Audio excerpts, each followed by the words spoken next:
প্রিয় দর্শক, আমি অরুণ কুমার বিশ্বাস, ডিটেকটিভ রাইটার। আমন্ত্রণ জানাচ্ছি ব্যাংক অফ নিবেদিত বই ভালোবাসি তোমারে এই অনুষ্ঠানে। এটি মূলত একটি বইয়ের আড্ডামূলক অনুষ্ঠান। আমাদের সঙ্গে আজকে অতিথি হিসেবে রয়েছেন আইয়ুব আল আমিন, বিশিষ্ট প্রচ্ছদ শিল্পী। ভাই কেমন আছেন? জি ভালো আছি, আপনি ভালো আছেন? আছি মোটামুটি ভালো। আমরা বইমেলা চলছে, বই নিয়ে কথা বলছি এবং শুরুতেই আপনার বই নিয়ে, আপনার লেখালেখি নিয়ে কথা বলতে চাই, তারপরে আমরা অঙ্কন শিল্পে আসব। দুটো বই আমার হাতে রয়েছে, কামনা বাসনালয়, আরেকটি হলো বুক ও পিঠের গল্প। প্রথমেই বুক এবং পিঠের গল্প সম্বন্ধে কিছু জানতে চাই। জি, এটা আসলে এবারের বই না, এটা 2 বছর গতবারের আগের বার 2022-এ এসেছিল আমার গল্পের বই। এটা তার আগেরটা পরে বলছি। তো আমি আসলে মূলত শখ করে লিখি, পেশাদার লেখক না।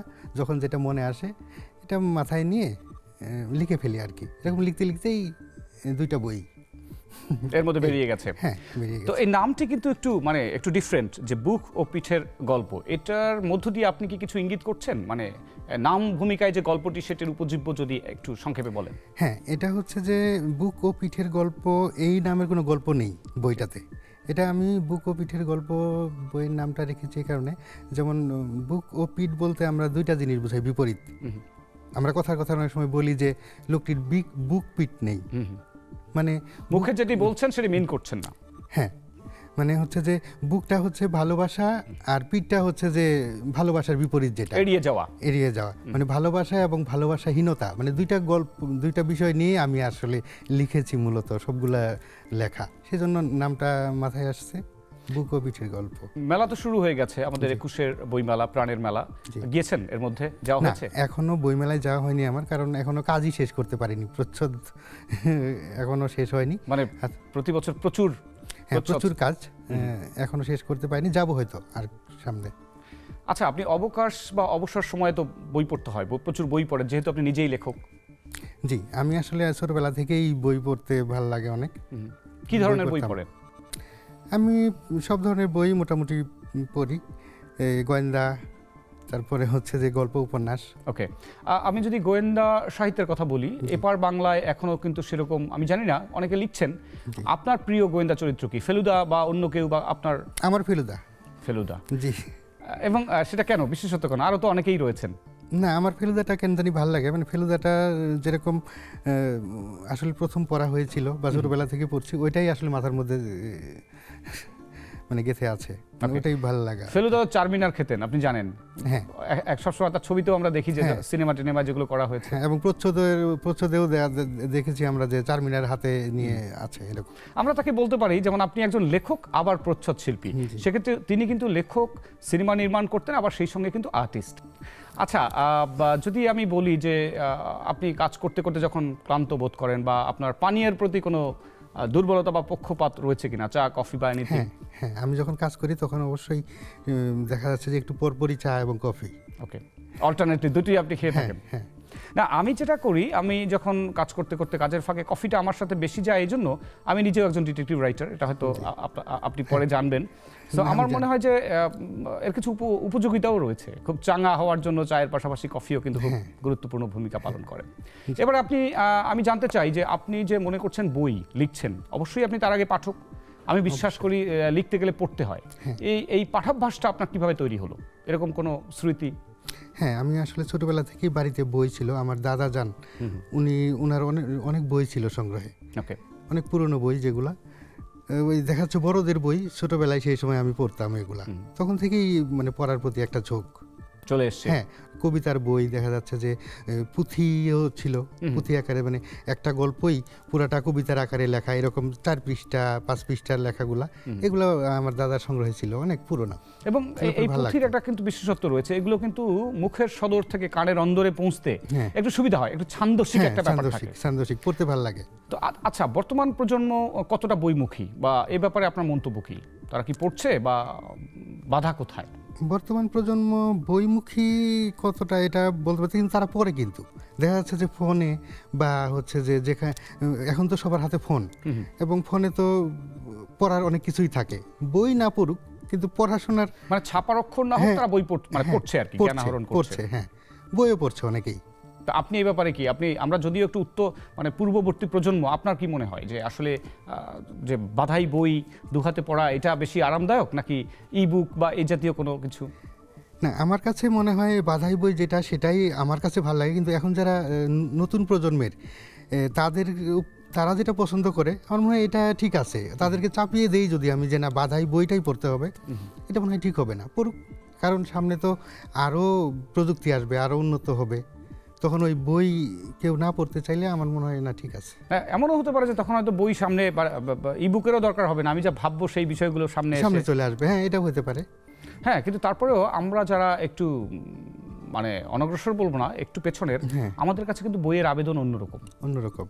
হ্যাঁ, বইটা খুললে, যেমন একটা নতুন বই কিনলে বইয়ের যে একটা নতুন পেজের ঘ্রাণ আছে, এটার আসলে ফিলিংসটা অন্যরকম। মানে আমরা চাইলে ওটাকে আটকে রাখতে পারছি না। যেমন ধরেন আপনারা আগে একেবারে পুরোপুরি ক্যানভাসে অঙ্কন করতেন প্রচ্ছদ, এখন নিশ্চয়ই কিছুটা টেকনোলজিও এসে গেছে। এখন হচ্ছে যে কম্পিউটারে এঁকে ফেলা যায় একটা পেইন্টিং, বহু পেইন্টিং দেখে মনে হবে যে না হাতেই পেইন্টিং করা। এটা কি আরামদায়ক নাকি আপনার মনের মধ্যে একটা হু করা একটা ব্যাপার থাকে যে না আমি আগের মতো চোখের সামনে ইজেল ক্যানভাস তুলি? এটাতে আমি স্বাচ্ছন্দ্য বোধ করি না, আমি হাতেই আঁকতে ভালো লাগে আমার। বাহ, এটা ঠিক কারণ সেখানে কিন্তু আপনার হৃদয় মন পুরোটাই কিন্তু চোখের সামনে একেবারে দৃশ্যমান। হ্যাঁ, যেমন প্রচ্ছদ করার ক্ষেত্রেও আমি হচ্ছে যে আগে ছবিটা হাতে এঁকে নিই, নিয়ে তারপর সেটা ছবি তুলে অথবা স্ক্যান করে কম্পিউটারে নিয়ে তখন আমি সেটা প্রচ্ছদের মতো করে সেট করি। রাইট, মানে আপনার মূল কাজটা কিন্তু আপনার হাতে কলমে এবং মন থেকেই হচ্ছে। হ্যাঁ, এটা আমার ভালো লাগে। বেশ কিছু বই বেরিয়ে যায়, প্রচুর বই বেরোয়, সবগুলো কিন্তু ঠিক সেইভাবে যে পাঠযোগ্য হয়ে ওঠে তা কিন্তু নয়, হয় না যে এগুলো আসলে সাহিত্য পদবাচ্য নয়, কিন্তু আর্থিক নিরিখে কিন্তু বইগুলো চলে আসে। কথা বলছেন না, বই এখন সবাই বই বের করছে। ধরেন কাউকে তো আমি বাধা দিতে পারবো না যে তুমি বই বের করো না, তার বইটা কিরকম হচ্ছে সেটা আমি তো বলতে পারবো না যে তুমি তোমার বইটা ভালো হচ্ছে না, তুমি করুক। অনেকেই বই করবে, সবাই বই করবে, কিন্তু সবার বই সবাই পড়বেও না, সব বই থাকবেও না। ঠিক আছে, কিন্তু এটা আমার মনে হয় যে কিছুটা স্বেচ্ছাচারিতার ব্যাপার রয়েছে, কারণ বিদেশে আমরা দেখেছি, জানি যে কোনো পাণ্ডুলিপি প্রকাশ হতে গেলে আগে একটা এজেন্সিকে দেওয়া হয়, তারপর একটা খুব স্ট্রিক্ট এডিটোরিয়াল বোর্ড সম্পাদনা থাকে, সম্পাদনার বিষয়টা থাকে, কিন্তু আমাদের দেশে ওইটা ওইভাবে নেই। আমার মনে হয় যে এটা করা উচিত, এটা হইলে ভালো হবে। কিন্তু তারপরেও কেউ যদি লিখতে চায়, আসলে লিখতে লিখতেই তো একজন লেখক হয়ে উঠবেন।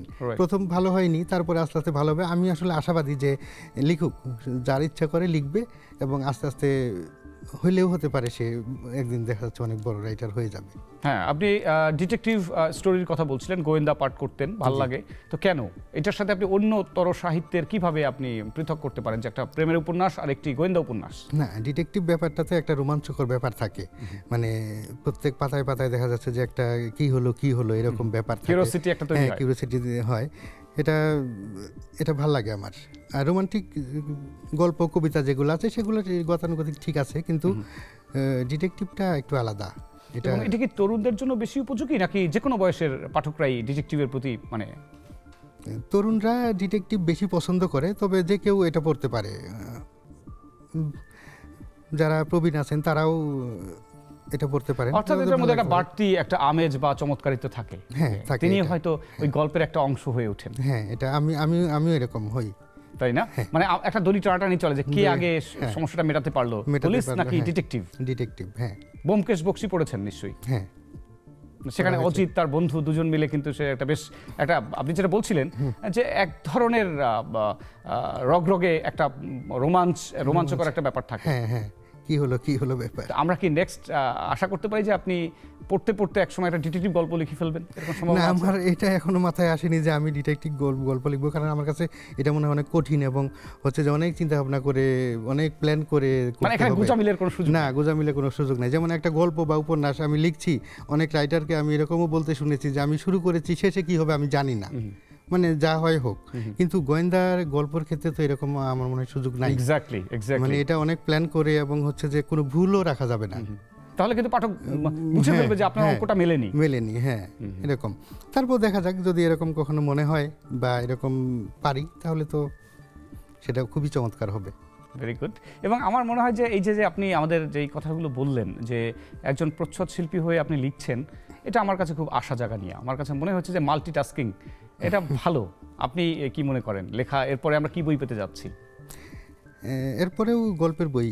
কবিতার দিকে আপনার না, কবিতাও মাঝে মাঝে লেখা হয়, তবে অত কবিতা নেই আমার যে বই করার মতো। গল্প ভাল লাগে আমার, গল্প লিখতে। এটা কবিতা লেখাও কিন্তু কঠিন আমার কাছে মনে হয় গল্পের চেয়ে, যদি ভালো কবিতা লিখতে চাই। হ্যাঁ হ্যাঁ, ভালো কবিতা লিখতে চাই, সেজন্য দেখি গল্পই ভাল লাগে, গল্পই লিখছি। মানে গল্প এখন উপন্যাসের দিকে?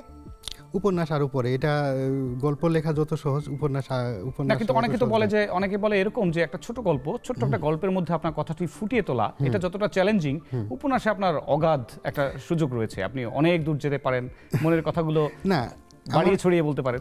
আমার কাছে মনে হয় যে ওই খেই হারিয়ে ফেলা উপন্যাস, যে প্রথম শুরু করলাম কি, তারপর শেষ কি হবে, এগুলা চিন্তা ভাবনা না করে ওরকম করে উপন্যাস আমি আসলে লিখতে পারবো না, আসলে চাই না। গুড। তো আপনি যে ছবি আঁকছেন, প্রচ্ছদ আঁকছেন, এক্ষেত্রে আপনার ইন্সপিরেশন বা অনুপ্রেরণা কোথাও থেকে পেয়েছেন, পরিবার বা অন্য কেউ? হ্যাঁ, আমি ছোটোবেলা থেকেই যে বই পড়তাম এবং ছবিও আঁকতাম। দেখা যাচ্ছে যখন আমি স্কুলেই যাই না বা লিখতেই পারি না, তখনই ছবি আঁকতাম আমি, ছাতার ছবি, ব্যাঙ, এগুলো ছবি আঁকতাম। ওকে। ওই তখন থেকে।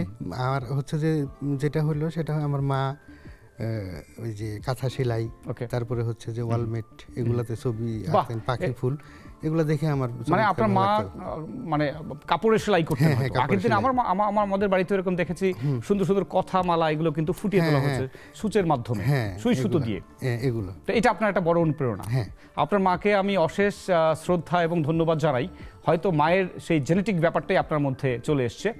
আমরা আমাদের আজকের অনুষ্ঠানের প্রায় শেষের দিকে চলে এসেছি। দাদা, আপনাকে অশেষ ধন্যবাদ আমাদেরকে সময় দেওয়ার জন্য। আমরা জানি যে আমাদের সবচেয়ে প্রিয় বন্ধু হলো বই, যে বন্ধু আপনাকে কখনো ব্যথা দেবে না, আপনাকে কখনো কষ্ট দেবে না, বরং যখন আপনি বিপদে পড়েন বা মনোকষ্ট হয়, আপনাকে গাছের মতো ছায়া দেবে। আমরা বইয়ের সঙ্গে থাকব। আমাদের আজকের পর্ব এখানেই বিদায় চেয়ে নিচ্ছি। পরবর্তী পর্বে নিশ্চয়ই দেখা হবে অন্য কোনো অতিথির সঙ্গে। চলুন সে নাগাদ আমরা ভালো থাকি, সুস্থ থাকি এবং অতি অবশ্যই বইয়ের সঙ্গে থাকি।